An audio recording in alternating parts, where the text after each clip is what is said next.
শারদীয় দুর্গাপুজো উপলক্ষে তারেক রহমানের আর্থিক প্রণোদনা বিতরণ।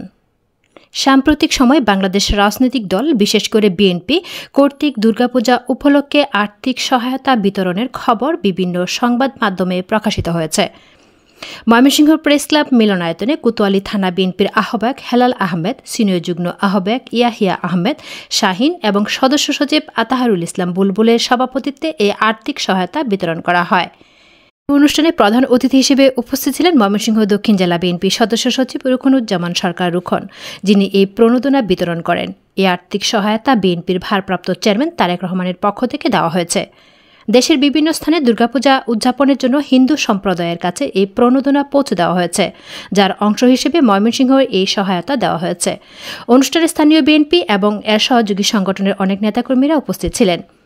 এ ধরনের কার্যক্রম রাজনৈতিক দলগুলোর পক্ষ থেকে প্রায়ই সামাজিক ও ধর্মীয় উৎসবের সময় দেখা যায়। এর মাধ্যমে তারা জনগণের সাথে তাদের সম্পর্ক জোরদার করতে এবং তাদের প্রতি সহানুভূতি প্রকাশ করতে চায়।